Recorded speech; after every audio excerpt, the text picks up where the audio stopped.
Hello, Commanders, and welcome back to Elite Dangerous Return from Beagle Point. Today, we're going to talk about overcoming obstacles and, just adapting to changes and things like that. But as usual, before we get into that, I would like to welcome all the new viewers who are coming along and haven't been a part of this journey so far. The purpose has been to increase our exobiology rank to the status of Elite, as well as hopefully make enough money to purchase a fleet carrier and take that out into the black and bring all of our stuff with us. So that's what we've been doing. After we get through this jump, I'll bring up the galaxy map so you guys can see where we are. And we'll get into that, and then we'll get into the topic for today. It looks like it's going to be a neutron star this time. It's kind of cool.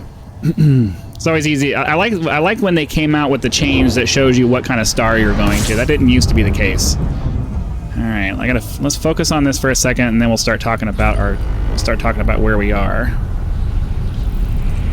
Frameshift drive operating beyond safety limits. Should be enough of that. All right, we are currently located right here, and we're on our way to Sagittarius A star. We started way back over here at Beagle Point, or at least, our return trip started over there, and we're heading back home to the bubble, which is where Earth is and everything else. So that's that. Let's go ahead and get slowed down, take a look at this stuff. We got some high metal content worlds here, so let's look around and see if maybe we can find some biological sources. That would be cool. I have a feeling, though, that yeah, these are all really far away. So we're gonna move on. Anyway, so yeah, like I said, today's topic is basically adapt and overcome. It's a saying that is very prevalent in the Marine Corps. Something that they always talk about. And I think one of the things that frustrates me in general is that there always seems to be some kind of a problem that has to be dealt with. It's really, I'm the kind of person who likes it when things are smooth and they work and things are working the way that they're supposed to work. And it feels like for most of my life, it just never seems to go that way. Nothing ever just seems to work as intended. There always has to be some kind of an issue. There's always a problem. There's always some kind of irritating little thing that happens that forces you to have to expend extra time and effort and energy on whatever it is to make it work at the very least at a minimal level that's close to what you're trying to get to, much less working actually the way you envisioned it working in the first place. And the longer you live, the more you're going to realize that that's just the way life is. Almost nothing ever works exactly the way that it's supposed to. And if it does, it never stays that way. You're always going to be having to adjust and manipulate and, finagle things into working the way that you want them to work. And for somebody like me who just wants things to work, it's super frustrating. It feels like my life. It feels like life in general, my life specifically, is just one long series of fixing problems that shouldn't have been problems in the first place. Nope, nothing in this particular system. Let's go ahead and move on. The thing that happened that sparked the subject for today's video is just a confluence of events that occurred that is making the next few days the next few days, but definitely tomorrow, kind of difficult. I have an event that's several hours away that we need to drive to, and unfortunately, my truck is not driving right. It's leaking more oil than normal. I drive a big diesel F-250, and if you know anything about diesels, you know that they tend to leak. But lately, there's been a lot more, I don't want to say a lot more, but noticeably more oil leaking out of the bottom of it and coating the bottom of the truck. And now the low oil pressure light's coming on, and there's just, you couldn't just give it to me, right? They're going to force me to turn around. It could have just gave it to me, but we just, right at the last second, popped out of the plume and missed it. Hold on, I got to focus on this because we need to get turned around and get our supercharge finished. Where's the star? I'm about to say I can't be going that fast. Okay, dude, get into the thing.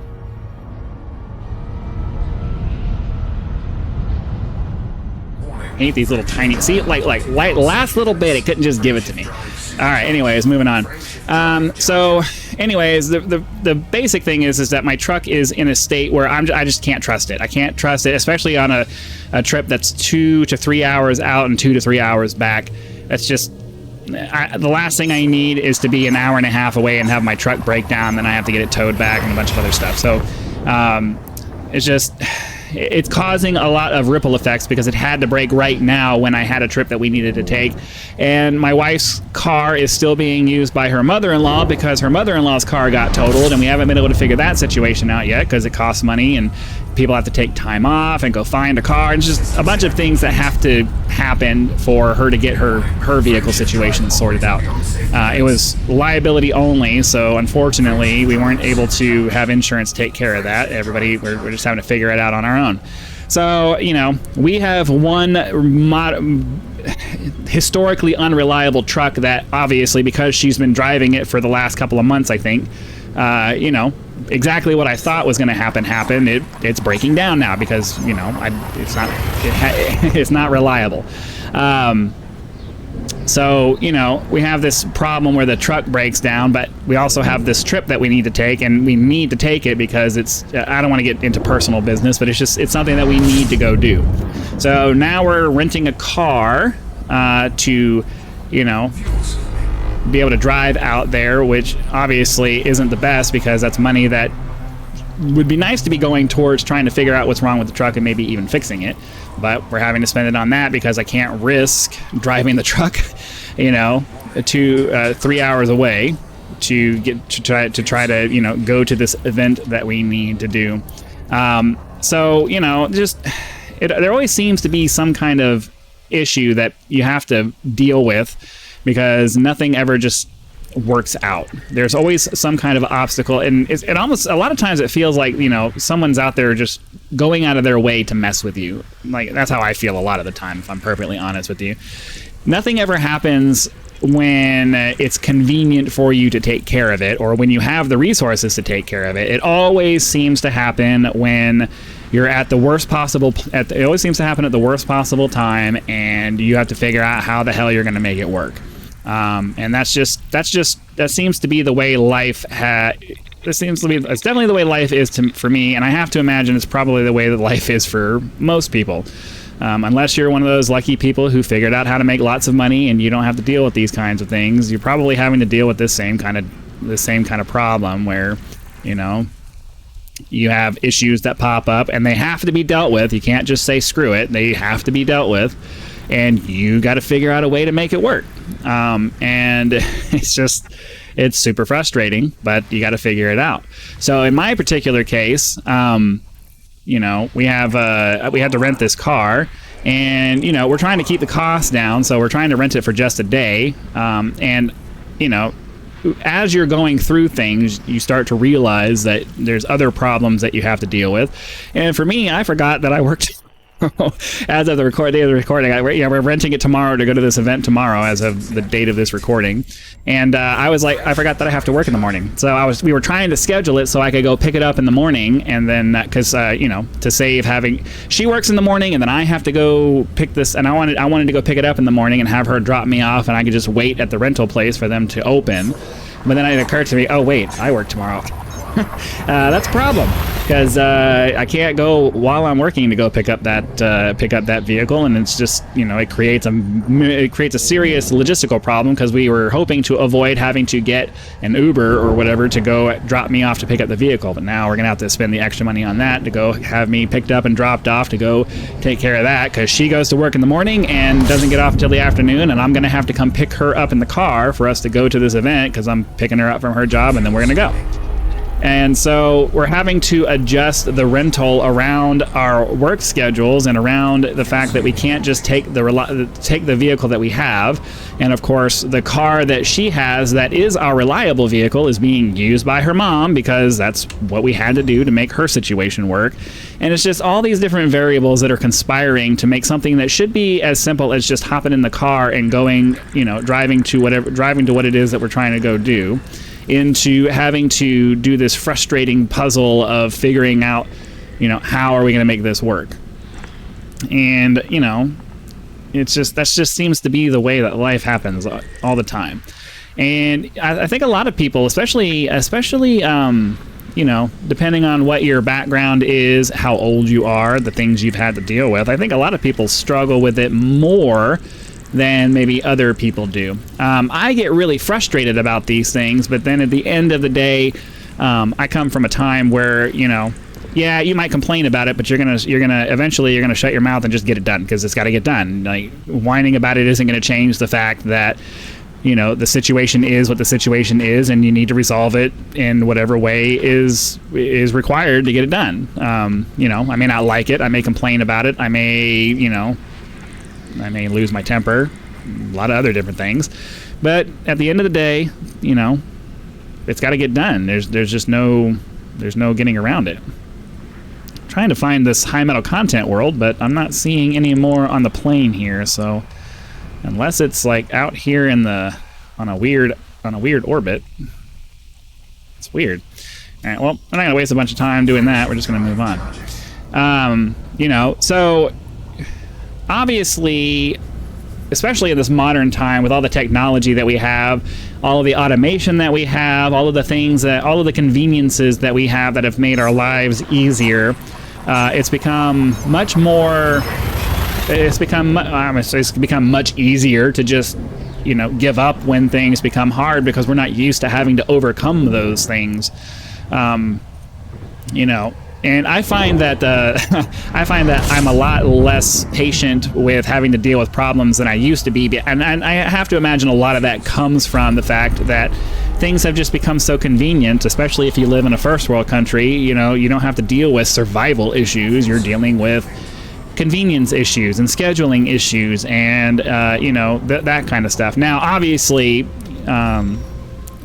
I've personally lived in a couple of different spectrums when it comes to finances, and you know, I grew up relatively poor, like lower middle class, I would say. I don't know, maybe higher upper class. I grew up where we weren't like destitute. We had everything we needed, but you know, I grew up in a paycheck to paycheck family.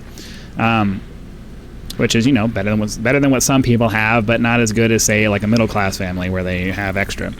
And then I worked my way up to where I had enough money to where, you know, I was still technically living paycheck to paycheck, but that's because I sucked at managing money. That was my fault. It's not because I didn't have enough. It's just because I suck at managing money. And I'm back in a part of my life where I don't make that much money, and when these issues come up, I don't have what I need to just deal with it.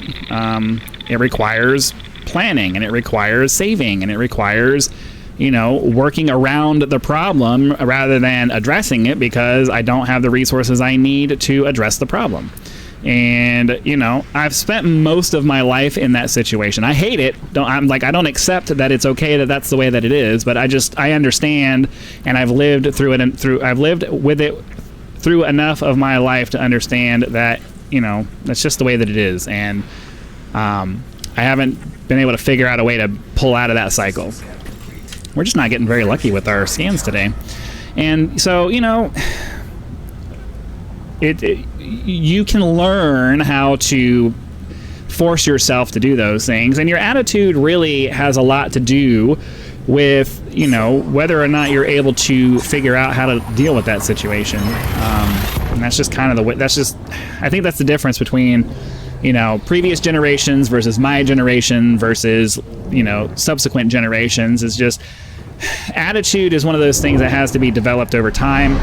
You have to be exposed to various different things to make it so that you can summon the proper attitude when you're put into a situation that kind of sucks. And I've had plenty of practice with that because, you know, even though compared to many people in the world, my situations haven't really been that big of a problem, you know, you always compare your life to the lives of the people around you, and it seems like, you know, especially where I am, I've been struggling a lot. And so, you know, I've had plenty of practice in going down the path of feeling sorry for myself, getting angry about my situation, and then you can only stay in that state for so long before you start to realize that, you know, I can sit here and be angry, I can sit here and be upset, but maintain that for very long unless you're just, willfully trying to do that. Eventually you get to the point where you're like, well, there's nothing I can do about this situation. I can whine about it, or I can just, suck it up and figure out what I need to do to get through it. And, I think the older you are, the faster you get to that, because you grew up in a time where things were hard to begin with. They weren't easy. They weren't handed to you on a platter. You had to figure things out more because you grew up in a time where things weren't figured out for you. That's just kind of the way that it was. And my generations, especially. Let's see. Do we have any landable planets? Doesn't look like it. Oh, there's an Earth-like world over here. We'll go scan that, and then we'll see if there is a landable planet, because in addition to just having to, we'll definitely go check that one out as well. In addition to, no, I guess we're not. Never mind. Let's go check out this planet, and then we'll move on to the next system, I guess. Because in addition to having to work my personal schedule around all of this stuff, and the rental schedule and all that other stuff, I'm also having to work my recording schedule around a bunch of different stuff, because the schedule for my week changed, and I'm having to record a bunch of extra episodes. So I'm basically having to record 2 days worth of videos today to catch up. So realistically, I don't have the voice to hold out for full-on episodes. I'm gonna have to try to cut this one as short as I can. So when it comes to the adapt and overcome mantra of living your life, your attitude has to be, you have to have a specific kind of attitude to be able to do that. That doesn't mean you have to be like a positive person all the time. You can be super negative, you can complain, you can do a bunch of different things, but at the end of the day, you have to have the kind of attitude that, moves you from sitting on your butt feeling sorry for yourself to, hey, I'm going to do something about this situation because no one else is going to take care of it for me. That's just kind of the way that it works. It really sucks that all of those turned out to be really far away. Alright. Let's try to get this scanned, and then we'll move on to the next system and hope that we can find... You know what? I think we're actually just going to... Because I'm doing back-to-back episodes, I don't necessarily need to land because I'm not logging out. And as I've said many times, you don't have to log out. You can log out in space. It's not a problem. I just personally prefer to log out while landed on a planet for role-playing purposes. So I think we're going to go ahead and call that a day. Hopefully you guys had lots of fun. Be sure to click the like button if you did, so that the YouTube algorithm will know and send the video out to as many people as possible. If you're not a subscriber, please consider subscribing now, so that when the next video comes out, it'll show up in your feed and you'll be able to watch it as soon as it becomes available. Channel members get early access to all of my content, so be sure to click the join button, check out the list of options available there, and decide if any of those are right for you. If you're not interested in a channel membership but would like to support the channel, you can always leave YouTube's version of a tip with that thanks button. Direct contributions such as these are greatly appreciated and a critical component to helping to turn this channel into a full-time gig, which is the dream. So again, thank you very much for your time. Hope you enjoyed the flight. Be sure to come back for the next one, and I'll see you then.